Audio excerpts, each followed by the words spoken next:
हज़रत याकूब के बाद हज़रत यूसुफ अलैहिस्सलाम की शख्सियत नुमायां होती है और यही सरगुज़श्त की असली शख्सियत है। यहाँ पहुँचते ही एक ख़ास हकीकत की जलवा नमाई शुरू हो जाती है और जिस जिस रुख से देखी है और जहाँ कहीं देखा है उसी की नमूद सामने आती रहती है, यानी इंसान की सीरत की यकटर की फजीलत और इस फजीलत की अटल कामरानियाँ। उनकी सीरत का मुताला हमें बतलाता है कि इंसानी ज़िंदगी की सबसे बड़ी क़ुव्वत इसकी सीरत की फजीलत है, और अगर ये फजीलत मौजूद हो तो फिर इसके लिए फतह कामरानी के सिवा और कुछ नहीं हो सकता। दुनिया की सारी रुकावटें इसकी राह रोक लें, जब भी वो अपनी राह निकाल लेगा दुनिया के सारे समंदर और पहाड़ा उसकी राह में हाइल हो जाएं। जब भी उसकी रफ्तार नहीं रुकेगी, हवादिस वाओ वक़ाए इस पर काबू नहीं पा सकते, अहवाल वाओ ज़ुरूफ इस पर गालिब नहीं आ सकते, अफराद वाओ जमात की कोशिशें इसे मसखर नहीं कर सकती। इसके लिए हर हाल में का मराक़ी है, इसके लिए हर गोशा में फतह मंदी है, इसके लिए हर ताकत पर फरमाना वाई है। वो अमाल वाओ नताइज की इस इम्तिहान गाह में सिर्फ उसी लिए है कि सर बुलंद वाओ जुज़ दरअंदगी की आलूदा की कभी उसे छू नहीं सकती। 17 बरस का एक कम सुन लड़का बाप की आहोश मोहब्बत से जबरा छीन लिया जाता है और अचानक अपने आप को किन लोगों में पाता है, इनमें जो चंद स्कूल के बदले इसे गुलाम बना के बीच रहे हैं। दुनिया की 1 लाख इंसानी तबीयतें ऐसी हालत में किया कि नहीं, मगर गौर कर वो इसने किया अचानक ऐसा मालूम होता है जैसे एक तजुर्बाकार दानिशमंद की तरह उसने सूरत हाल का पूरा जायजा ले लिया हो और फिर फैसला कर लिया हो कि जो हालत भी पेश आ जाए से सबर व सुकून के साथ झील लेना चाहिए और उसी के मुताबिक काम किए जाना चाहिए।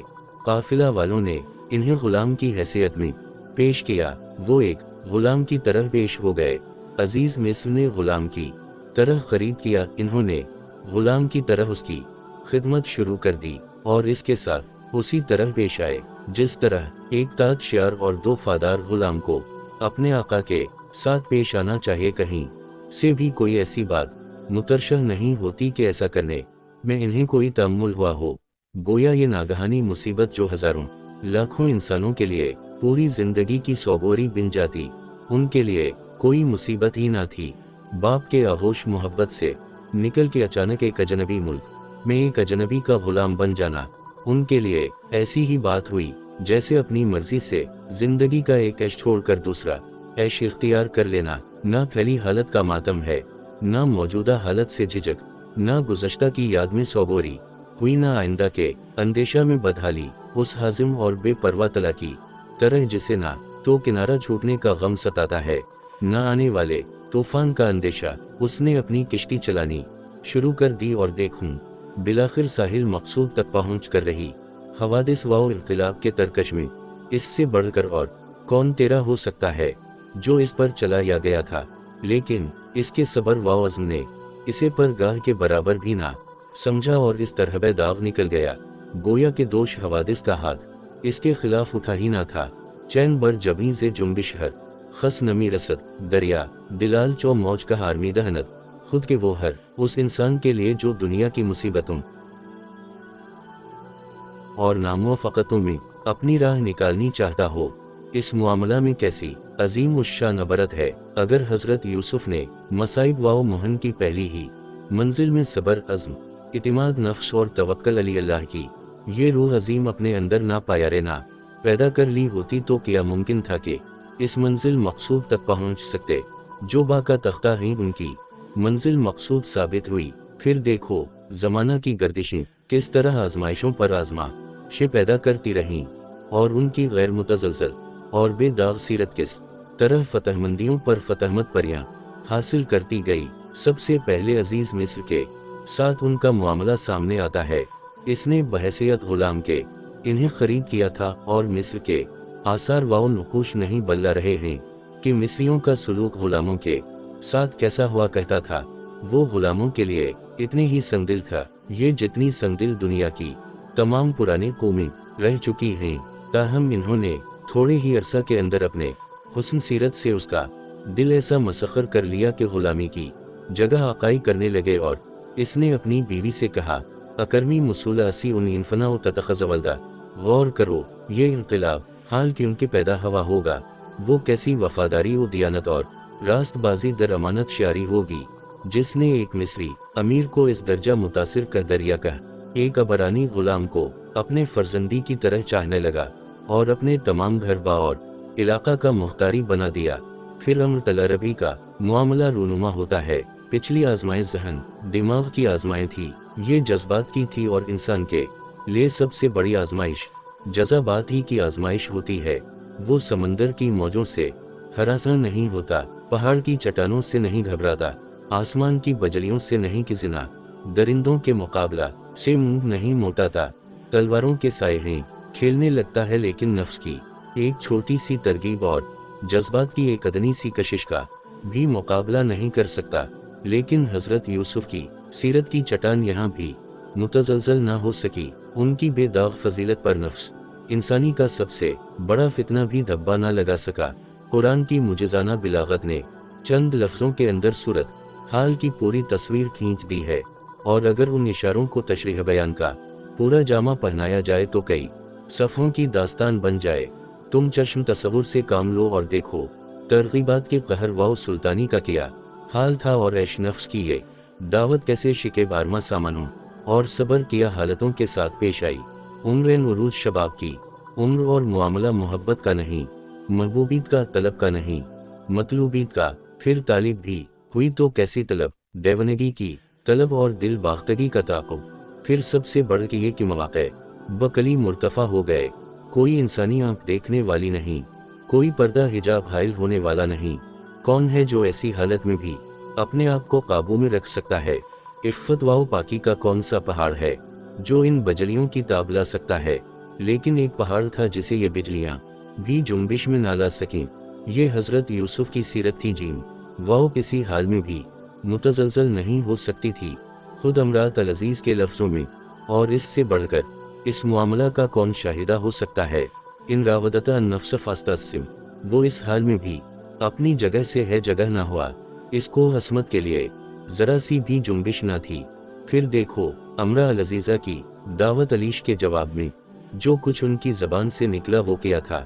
माज़ अल्लाह न रबी हसन, मतूली तेरा शौहर मेरा आता है, इसने मुझ पर इतिमाद किया, इज्जत व इहतराम के साथ रखा। फिर ये कैसे हो सकता है कि इसके हुस्न व सलूक का बदला में ये ढूंढ के इसकी अमानत में खेलने लगता है। लेकिन नफ्स की एक छोटी सी तरगीब और जज्बात की एक अदनी सी कशिश का भी मुकाबला नहीं कर सकता। लेकिन हजरत यूसुफ की सीरत की चट्टान यहाँ भी मुतजलजल ना हो सकी। उनकी बेदाग फजीलत पर नफ्स इंसानी का सबसे बड़ा फितना भी धब्बा ना लगा सका। कुरान की मुजिजाना बिलागत ने चंद लफ्जों के अंदर सूरत हाल की पूरी तस्वीर खींच दी है, और अगर उन इशारों को तशरीह बयान का पूरा जामा पहनाया जाए तो कई सफ़ों की दास्तान बन जाए। तुम चश्म तसव्वुर से काम लो और देखो, तरगीबात के कहर वाओ सुल्तानी का क्या हाल था, और ऐश नफ्स की ये दावत कैसे शिके बारमा सामानों और सबर किया हालतों के साथ पेश आई। उम्र उरूज शबाब की उम्र और मामला मोहब्बत का नहीं, महबूबीत का, तलब का नहीं, मतलूबीत का। फिर तालिब भी हुई तो कैसी तलब, देवनगी की तलब और दिल बाख्तगी का ताक़ुब। फिर सबसे बढ़ के ये कि मवाक़े बकली मुर्तफ़ा हो गए। कोई इंसानी आंख देखने वाली नहीं, कोई पर्दा हिजाब हाय होने वाला नहीं। कौन है जो ऐसी हालत में भी अपने आप को काबू में रख सकता है। इफ़्फ़त व पाकी का कौन सा पहाड़ है जो इन बजलियों की ताब ला सकता है। लेकिन एक पहाड़ था जिसे ये बिजलियां भी जुम्बिश में ना ला सकें। ये हजरत यूसुफ की सीरत थी जो किसी हाल में भी मुतजलजल नहीं हो सकती थी। खुद अमरात अल अजीज के लफ्जों में, और उससे बढ़कर इस मामला का कौन शाहिदा हो सकता है। इन रावदता नफ्स फास्तासिम, वो इस हाल में भी अपनी जगह से है जगह ना हुआ, इसको हसमत के लिए जरा सी भी जुम्बिश ना थी। फिर देखो अमरा अल अजीजा की दावत अलीश के जवाब में जो कुछ उनकी जबान से निकला वो किया था। माज़ अल्लाह न रबी हसन, मतूली तेरा शौहर मेरा आता है, इसने मुझ पर इतिमाद किया, इज्जत व इहतराम के साथ रखा। फिर ये कैसे हो सकता है कि इसके हुस्न व सलूक का बदला में ये ढूंढ के इसकी अमानत में खयानत करने लगूं। खुद के वो ये बुराई ऐसी बुराई थी कि उसे बुराई दिखलाने के लिए कितनी ही बातें कही जा सकती थीं, लेकिन उनका जहन उसी बात की तरफ गया और उसी को कुरान ने भी नुमायां करके दिखाया। इससे मालूम हुआ कि उनकी सीरत का असली जौहर नहीं ढूंढना चाहे अमानतदारी, रास्तबाजी, बाजी और अदाए फर्ज की रूह इस तरह इन पर छाई हुई थी कि हर मौका पर बे से पहले वही सामने आती थी। फिर अलिफ सीन के बाद लाइहात का मामला पेश आता है। अब सिर्फ एक अमरात अल-फरीजी का फितना न था, दारुल हुकूमत मिस्र के तमाम के फतन गरान हुस्न जुमा हो गए थे कि इनकी मुताज़ब्त वाव तहम्मुल की गारत गरियों में हिस्सा लें। वाई बरसीद का यक बाशिद वाव सियादी चंद, मगर यहाँ भी किया नतीजा निकला। हजार दाम से निकला हूँ एक जुम्बिश में, जिसे गुरूर हो आए करे शिकार मुझे। फिर देखो रास्तबाजी वाव खुद परस्ती की आजमाइश ने अचानक कैसी सूरत इख्तियार कर ली। दुनिया में इंसानों को सजाएं इसलिए भुगतनी पड़ती हैं कि जुर्म वाव मसीद से अपने को नहीं रोक सकते, लेकिन अब हजरत यूसुफ के सामने कैद की सजा इसलिए लाई जा रही है कि जुर्म मसीद से क्यों अपने आप को रोक रहे हैं। लोगों को कैद वाव बंद की मुसीबत इसलिए हर दश्त करनी पड़ती है कि ऐश हयात ढूंढते हैं, और जब नहीं था तो जबरा लेना चाहते हैं। लेकिन हजरत यूसुफ को इसलिए कैद खान की धमकी दी जा रही है कि ऐश हयात ने अपनी सारी अलदर बियो और गनाइयों के साथ इन्हें दावत दी और इन्होंने इस से मुंह मोड़ लिया। ये हजरत यूसुफ की सीरत का सबसे ज़्यादा अजीम मुजाहिरा है। ये इश्क हक का नमूना है। ये परस्तारी सद्क़ का दस्तूर अल-अमल है। ये ईमान कामिल का मयार है।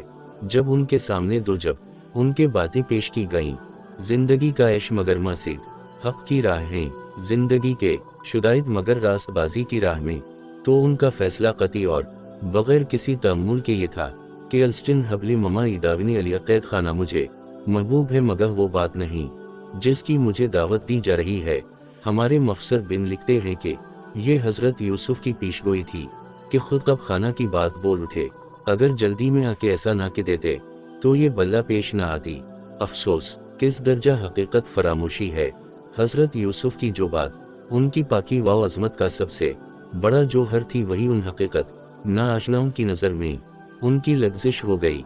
घर या हजरत यूसुफ का कैद खाना को वाव मसीद पर तरजीह, दुनिया और उसे खुशी खुशी इख्तियार कर लेना कोई ऐसी बात थी जो ना होनी चाहिए थी, और सिर्फ असलह हो गई कि हजरत यूसुफ ने बदशगुनी की बात कह दी थी।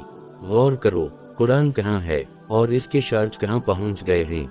फिर देखो हजरत यूसुफ की यही सीरत है जो कैद खा न की तंग वाव तारीख कोठरी को भी उसी तरह रोशू ये तरह रोशन कर देती है जिस तरह अजीज मिस्र के ऐवान इज्जत व इकबाल को उसने रोशन कर दिया था, क्योंकि चराग जहाँ कहीं भी रख दिया जाए रोशनी ही देगा और हीरे की चमक इससे कम नहीं हो जाएगी कि जवाहिर खाना शाही में रहने की जगह घोड़े क्रिकेट में डाल दिया गया तो रात की तसरी पड़ चुके हो के कैद खाना का अफसरान का मुतक़द हो गया था और कैद खाना में उन्हीं की अफसरी कायम हो गई थी। फिर देखो कैद खाना की जिंदगी में दावत हक का दाइया उनके कलब मुबारक में उठता है। इस वक्त तक इन्होंने मिस्र में दीन हक की तबलीग नहीं की थी, अगरचे खुद उसी पर कायम थे, लेकिन अब वक्त आ गया था कि खानदानी बहबूद का उनमें ज़ुहूर हो। चुनांचे उसी का नतीजा है कि अब ये का बैक अपने कलब को दिलोला तबलीग से मामूर पाया। लेकिन यहाँ कौन था जो इस तबलीग का मुखातब होता? सिर्फ कैद खाना के चंद साथी थे जो तरह तरह के जर्मों की पादाश में यहाँ पहुँचा दिए गए थे। मगर गौर करो इन्होंने रिहाई का इंतजार नहीं किया, अनी कैदियों में तबलीग हक शुरू कर दी और अब मिस्र का कैद खाना दावत हक की तालीम व तरबियत की एक दरसगाह बन गया। फिर देखो तबलीग हता के जोश व तलब का क्या हाल है। दो नए कैदी आते हैं जो बादशाह के खास पेश खदमतों में से थे और अपना अपना ख्वाब बयान करते हैं। ख्वाब सुन के हजरत यूसुफ मालूम कर लेते हैं कि एक की रिहाई करीब है, दूसरे की मौत करीब है। बस चाहते हैं कि फुर्सत का एक लम्हा भी ज़ाया ना करें और तालीम हक़ी से इन्हें आशना कर दें। मुमकिन है जो रहा होने वाला है वो हक का बीज अपने साथ ले जाए और दरबार शाही में तुख्रेज़ी कर सके। लका जिसकी मौत करीब है मुमकिन है कि सच्चाई कबूल कर ले और दुनिया से जाए तो राह हक पे जाए। चुनांचे हम देखते हैं इन्होंने ख्वाब सुनते ही इसकी तबीर नहीं बतला दी, बल्कि उनकी तवज्जो वाव रुजू से फ़ायदा उठा के एक दूसरा ही बयान शुरू कर दिया। उनकी सीरत के इस मकाम से हम मालूम कर ले सकते हैं कि दावत हक का फरीजा क्यों कर अदा करना चाहिए, और दाई हक के जोश व तलब दावत का क्या हाल होता है। कैद खाने की जिंदगी भी अदाए फर्ज दावत से माने ना हुई। इस हालत में भी फिक्र इसकी ना थी कि मैं क्यों न को कैद से रिहाई पाऊं, बल्कि तमाम तर इसकी थी कि खुदा के बंदे जहल वाओ गराही से क्यों कर निजात पाएं। महलत जब कभी ली और जिस हाल में मिली मन उसी मकसद के लिए काम में लाई गई, और जिस तरह उस आदमी की हिदायत में जल्द ही की जो अभी दोनों जिंदा रहने वाला था, उसी तरह इसकी हिदायत के लिए भी मीर ना कर सके जिसके सर पर जेल की तलवार लटक रही थी। क्योंकि हिदायत पाना हर इंसान का कुदरती हक है, और जिंदा रहने वाला हो या मर रहा हो उसे इसका सहक फौरन मिलना चाहिए। फिर देखो, मामला सिर्फ इतने पर ही ख़त्म नहीं हो जाना पर ही हो, बल्कि हत्ता से कोशिश करते हैं कि जहां तक पहुंचा सकते हैं पहुंचा दें।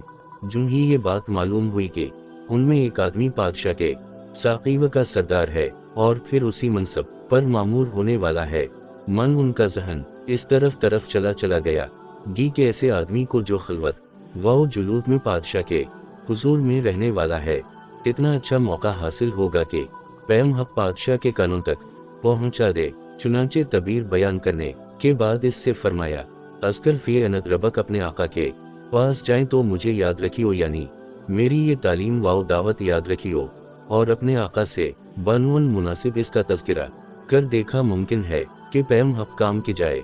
आम तौर पर हजरत यूसुफ के इस कौल का मतलब ये समझा गया है कि इन्होंने अपनी रिहाई के लिए कहा था, यानी अपने आका से मेरी सिफारिश कीजियो। लेकिन जिस महल में ये बात कही गई है, इससे उसकी तायद नहीं होती।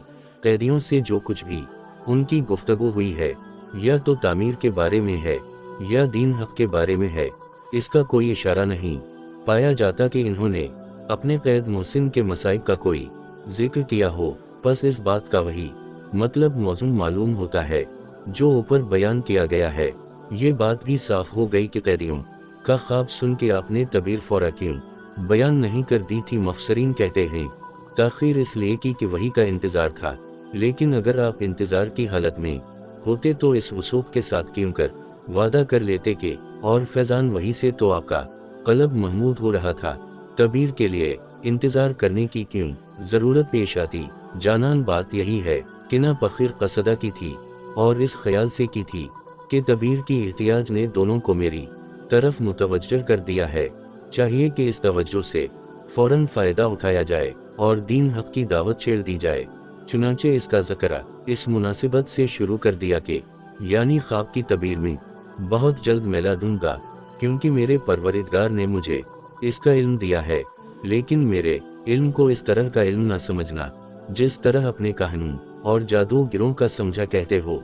मेरी राह दूसरी है, मैं तुम्हारे तरीका पर कारबन नहीं। फिर इस तरह बाद में से बात निकालते हुए दीन हक की दावत शुरू कर दी कि ऐबारान मजलिस, जुदा जुदा माबूदों का होना बेहतर है या अल्लाह जो यगाना और सब पर गालिब है। फिर देखो इस सीरत की फजीलत का कैसा अजीब मंजर सामने आ जाता है जब बादशाह मिस्र ख्वाब देखता है और सरदार साकी आकर ये मामला इन्हें सुनाता है। दुनिया का हर इंसान ऐसे मौका पर किया करता, दुनिया का हर वो कैदी किया करता जिसे बगैर किसी जुर्म व गुनाह के तीबरी खाने में डाल दिया गया हो, साल साल से इस हालत में बेयार व मददगार पड़ाया हो, और हो यकीना इसे ताइदगी भी समझकर इससे फ़ायदा उठाना चाहता और कहता, मैं ये शक्ल हल कर दे सकता हूँ, मुझे यहाँ से निकलने और बादशाह के हुजूर हाजिर होने का मौका दिया जा। मगर हम देखते हैं दिया जाए मीम देखते हैं हजरत यूसुफ की जानिब से कोई इस तरह की ख्वाहिश जाहिर नहीं हुई। इन्होंने ख्वाब सुनते ही इसकी तगीर बयान कर दी। इसका ख्याल भी इन्हें नहीं गुजरा कि अपनी मतलब बरारी की ये निहायत कीमती बात थोड़ी देर के लिए भी रोक लूं। फिर सिर्फ इतना ही नहीं किया कि जितनी बात पूछी गई थी बतला दी, बल्कि इससे भी ज्यादा इल्म व फजल की बख्शिश साइल के दामन में डाल दी। यानी ख्वाब में एक आने वाली हौलनाकी की खबर दे गई थी। इन्होंने तबीर के साथ ये भी मिला दिया कि इस हौलनाक मुसीबत से बचने की सबीली क्या हो सकती है। सवाल बादशाह की तरफ से था, लेकिन देखो जिसने जवाब दिया था कैद खाना की कोठरियों में बैठा हुआ अपने इल्म व फजीलत की बख्शिश में बादशाहों से भी ज्यादा फयाज था। अदील सिमत साकी असद फितरत, उर्फी का हातिम दगरान बुदाए, खौशीन असद हातिम हजरत यूसुफ ने ऐसा क्यों किया? इसलिए कि दुनिया ने उनके साथ कुछ ही किया हो। वो दुनिया की खिदमत व हिदायत के सिवा और कोई शय अपने सामने नहीं रख सकते थे। जब इन्होंने ख्वाब सुना और ख्वाब का हल उनके इल्म व बसीरत ने मालूम कर लिया था, तो वो एक लम्हा के लिए भी इल्म व हिदायत का फैजान इंसानों पर नहीं रोक सकते थे। उनका फर्ज था कि जब कभी तलब यानत का हाथ उनके आगे बढ़े वो उसकी दस्तगिरी करें, और इन्होंने दस्तगिरी की। अगर ना करते तो राई हक ना होते। उनका बेलौस जुंद बहनामत इस खुद गरजाना मतलब बरारी का मुतहम्मिल नहीं हो सकता था कि एक इंसान की मुश्किल और एहतियाज को अपनी रिहाई का जरी बनाए। फिर जब बादशाह मुलाकात का मुश्ताक हुआ और अपना पियाम्बर भेजा, तो चाहे था कि जोश मुसरत से इस पैम का इस्तकबाल करते, क्योंकि अब खुद ब खुद रहा सामने आ गई थी और ऐसी हालत में आई थी कि बादशाह वक्त मुश्ताक ज़ियारत हो रहा था। लेकिन हम देखते हैं कि हजरत यूसुफ की निगाहों में मामला ने दूसरी ही शक्ल इख्तियार की। इन्होंने कैद खाना छोड़ने और बादशाह की मुलाकात से इनकार कर दिया और कहलाया कि पहले मेरे मुआलिमा की तहकीकात कोई जाए। अब यहाँ फिर बे इख्तियार यही सवाल सामने आ जाता है कि दुनिया का हर मजलूम कैदी ऐसी हालत में किया करता एक सफ़ा ने किया। गौर करो उनकी सीरत कैसे जौहरों से बूंदी गई थी और किस तरह सबर व ज़ब्त की अदीम नज़ीर क़ुव्वतों के साथ खुददारी और इज्जत नफ्स की रूह इसके एक राह में रची हुई थी। हजरत यूसुफ के इस इनकार दांतजार में उनकी अखलाकी ज़हनियत की एक पूरी नया पोशीदा है। गोया वो ज़बान हाल से कह रहे थे कि कबीला से रिहाई बिलाशुबा एक खुशखबरी है, लेकिन ऐसी रिहाई मुझे क्या खुश कर सकती है जो मेरी बेजरमी की वजह से ज़ुहूरी में न आ रही हो, बल्कि महज बादशाह का एक अतिया और बख्शिश हो। था तो महरम, लेकिन चूंकि बादशाह ने ख्वाब देखा किसी से तगीर बिन आई, मैंने बतला दी, इसलिए खुश होकर बादशाह ने रहा कर दिया। बस ये बादशाह का एहसान हुआ, हक व इंसाफ का फैस और न हुआ नहीं है। अपनी रिहाई बतौर एक एहसान के कबूल नहीं कर सकता।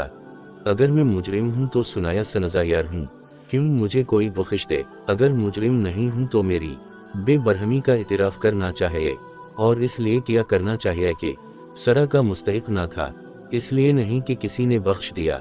इज्जत नफ्स और इस्तिकामत थी का कैसा बुलंद मकाम है, और अखलाकी सीरत की कैसी अजीब मजबूती है, जिसमें कहीं से भी कोई लचक पड़ती दिखाई नहीं देती। जिस रुख से देखो और जहाँ कहीं देखो उसकी बेदाग खसूसियतें यकसन तौर पर नुमायां हैं, और इस सूरज की रोशनी कभी हम नहीं पढ़ सकती। कान इल्म फ़ी रसनार फ़ी अल हकीकत जमाल यूसुफ की कहीं रनाया थीं, जिन्होंने एक ही नज़ारा में बादशाह का दिल मसखर कर लिया था। फिर सबसे आखिर इस मौका का मुताला करो जब हजरत यूसुफ के भाई उनके सामने आ खड़े होते हैं। कौन भाई जिन्होंने कत्ल का सामान किया और फिर गुलाम बनाकर अजनबियों के अख्तर बीच डाला। किसके सामने? इस मजलूम के सामने हो आज जुल्म नहीं है, बल्कि वक्त की सबसे बड़ी मुमलिकत का मालिक और कहता साली की सबसे बड़ी मुसीबत में सामान जिंदगी का बख्शने वाला है। कैसा अजीब मौका था अलिफ और नफीस इंसानी के लिए। वारिद इंतकाम की कैसी जबर या आजमाइश। बताहम गौर करो अव्वल से लेकर आखिर तक हजरत यूसुफ का तर्ज अमल कैसा रहता है। कहीं भी कोई बात ऐसी दिखाई देती है कि किसको बुग़्ज़ व इंतकाम के जज्बा की कोई हल्की सी भी परछाई पीटर रही है। इतना ही नहीं बल्कि वो तो उनके लिए सरतापा शफकत रहमत हो गए थे। इंतकाम व सरजनिश का क्या जिक्र है। उनकी जबान से तो एक लफ्ज़ भी ऐसा नहीं निकला जिससे भाइयों के दिलों को जरा सी भी ठेस लगती। साफ नजर आ रहा है कि उनकी शर्मिंदा की दाल पशीमानी का जख्म उनसे कहीं ज्यादा खुद उनके दिल पे लग रहा है। और अब फिक्र है तो इस बात की कि किस तरह उनके दिलों के लिए तस्कीन खातिर के सामान पैदा कर दें। जब तीसरी मर्तबा भाई आए और अपनी मुसीबतों की दास्तान सुनाई, मसना वहलना अंसर और फिर वेस्ट सवाल बढ़ाया, तो जोश मोहब्बत से बेकरार हो गए। उस वक्त उनके सामने और कोई बात ना थी, सिर्फ ये थी कि मेरे भाई फ़क्र व फाका में मुब्तला हैं। मैं मसनद इज्जत पर बैठा हूँ और वो दरियोज़ा गैरों की तरह दुरुस्त सवाल दराज किए हुए हैं। बे इख्तियार उनका जी चाहा कि अपने आप को जाहिर कर दें। तुम्हें वो बात भी याद है जो यूसुफ और उसके भाई के साथ की थी।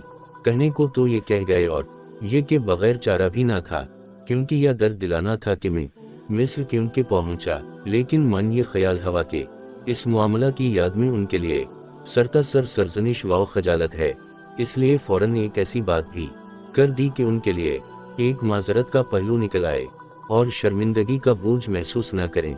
ये उस वक्त की बात है जब तमहाई नादानियों का जमाना था, यानी इस मामला पर शर्मिंदा होने की जरूरत नहीं, क्योंकि नादानियों के जमाने की एक बात है और दुनिया में कौन है जिस पर कोई ना कोई जमाना नादानियों का ना गुजरा हो। ये सुनते ही जब इन्हों ये पहचान लिया और अजस वाओ रास्त का सर झुका कर बोले तो बल्ला तअम्मुल जवाब मिला, ला तशरीफ अलैकुम अलयौम लिगफर अल्लाह लकुम वहो अरहमुर राहिमीन। नहीं, आज का दिन खड़े होम के मिलने और टूटे हुए रिश्तों के भोड़ने का दिन है। सलामत वाओ अलतजाम की बातों का यहाँ गुजर नहीं। मेरा दिल तो हर तरह की रंजिशों से साफ है, बाकी रहा खुदा का मामला तो उसके लिए भी मेरी दुआएं तुम्हारे साथ हैं। वो तुम्हारे सारे कसूर बख्श दे और वो जरूर बख्श देगा, क्योंकि इससे बढ़कर रहम करने वाला और कौन है। फिर आगे चलकर जब वक्त आया कि अल्लाह के फजल वाओ करम का शुक्र अदा करते हुए गनारे हुए वाकयात की तरफ इशारा करें, तो देखो इस मामला की तरफ क्योंकि इशारा कहते हैं। जब ऐसा हवा कि शैतान ने मुझे या और मेरे भाइयों में इख्तिलाफ डाल दिया था, यानी अव्वल तो इस मामला को शैतान की तरफ मंसूब कर दिया कि भाइयों पर इसका बोझ ना पड़े, गोया ये शैतान का एक फितना खावर और ना मेरे भाई ऐसा क्यों करते। फिर सारे मामला कुछ महज एक तरह के इख्तिलाफ से तबीर किया ताकि असल वाकया की शनाख्त कम हो जाए। फिर जितना कुछ भी होना जाहिर किया वापस तरीका पर किया कि मुझमें और मेरे भाइयों में इख्तिलाफ पड़ गया था, गोया ये भाइयों का बिलावजह जोर वाव सतमाना था। कोई ऐसी बात थी जैसे भाइयों में बाहम दगर पेश आ जाया करती है और में आ जाया करती है, दोनों जामों को इख्तिलाफ के वजह में दखल होता है। ये नहीं किया जा सकता कि किसी एक ही जानिब का कसूर था। गौर करो, अफू वाव बख्शिश का वो कैसा मकाम है, हिम्मत का वो कैसा इल्म है, ज़रफ़ की वो कैसी बनाई है, खल्क़ की वो कैसी अजमत है, जो दुश्मनी करने वालों के साथ ऐसा सलूक कर सकती है। और जिस सीरत का ये हाल हो, इसके लिए फजीलत का ये और कौन सी बात बाकी रह गई। शनीदम का मर्दान रा खुदा तरह के मैसर शुदैन मकाम, दिल दुश्मनान हैम नह करदन तंग का बादुस्तानत खाली असत मजिंग, मजलूमी वाओ बेचारगी की हालत में सबर कर लेना बल्ला शुबा एक बड़ाई है, लेकिन ताकत वाओ इख्तियार की हालत में बदला ना लेना और बख्श देना सब से बड़ी बुराई है। वौन सबर वगफर उन जालक लमन अजमलामूर और इस सीरत की अजमत में दोनों मकाम जुमा हो गए। जब बेचारगी थी तो उफ्तक ना की, जब ताकत मिली तो इंतकाम का फहम वाओ गुमान भी ना गुस्तर्रा। और बिलाशुबा ये इस जिंदगी का सबसे बड़ा आंसू हसना है, सबसे आखिर में उनकी दुआ नुमायां होती है। और ये फ़िल हकीकत एक मरका है जिसमें उनकी सैर का एक एक खाल वाओ खत देख लिया जा सकता है। जमत वाओ कामरानी के इस मकाम पर पहुंच जाने के बाद भी जो उनके दिल वाओ दिमाग से निकल सकती थी वो यही थी कि जिंदगी की सारी कामरानियों का आखिरी माह हासिल जिसकी तलब आरज़ू सीन ये कभी दिल खाली नहीं हो सकता, यही है कि इताअत हक पर खातिमा हो और अल हक उनके साथ हो जो तेरे सालेह बंदे हैं। आमीन।